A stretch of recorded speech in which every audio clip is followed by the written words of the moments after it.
Coucou, ici c'est Victory, j'espère que vous allez bien en cette journée du 1er avril. Ça y est, on est le 1er avril. Nous allons parler de cette journée avec s'autoriser à être soi et ce magnifique diamant qu'il faut ici rallumer, raviver et aller chercher et la roue de médecine chamanique. J'ai là un besoin de se coucouner. Voilà, c'est comme si la semaine, elle était passée presque, et puis on avait quand même eu beaucoup, beaucoup de choses, mine de rien, des synchronicités, des belles rencontres, des opportunités, tout commence à se mettre en place. Ça bouge là, ça bouge, on voit que ça bouge. Et certains me diront, on peut mieux faire, mais attention, timing divin, tout va bien, il faut lâcher prise et laisser le temps au temps de venir. En attendant, on peut toujours s'autoriser à être soi, à se coucouner, comme je disais. On va aller voir ce que nous dit la roue chamanique. 1er avril.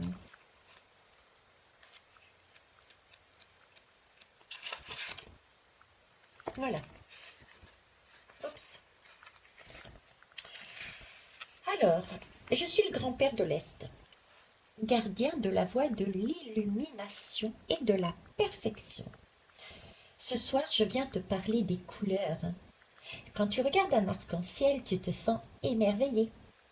L'arc-en-ciel te montre la magie de la lumière.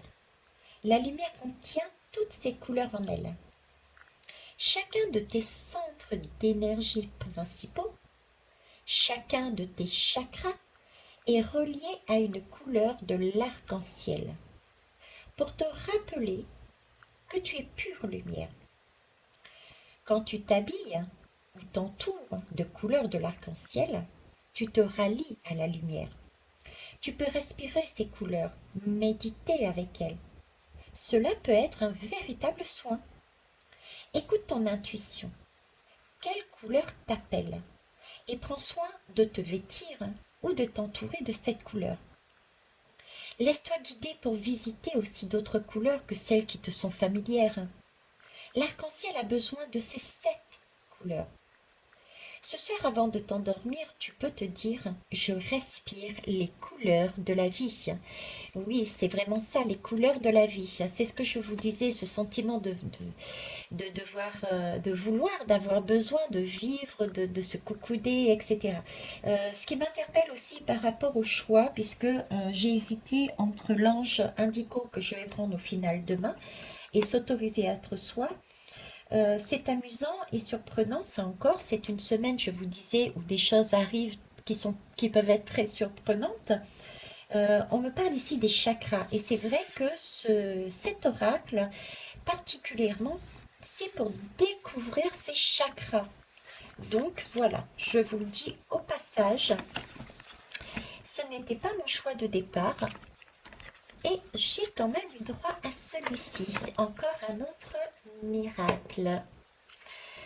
Je pense que ça va être la semaine des révélations, des miracles, des choses qui arrivent comme ça.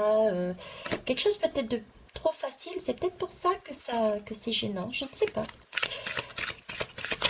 N'hésitez pas à mettre vos retours si vous sentez l'envie, bien sûr, hein. Hop. Bon, il y en a une.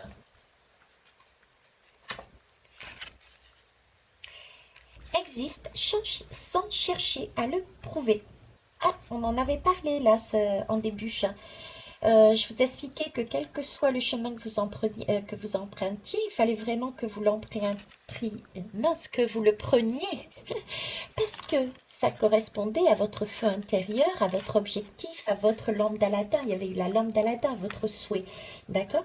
L'objectif était vraiment d'être soi-même en fait, d'être soi-même, de s'aimer, c'est l'amour véritable, c'est agir, de faire le projet que l'on aime véritablement, c'est mettre en place un partenariat que l'on aime véritablement, c'est déménager dans un endroit que l'on aime véritablement. Vous voyez, j'ai vraiment là, c'est se montrer et agir vraiment au plus près de notre véritable moi et non pas d'une apparence ou de rechercher à paraître ou à être ce que l'on n'est pas.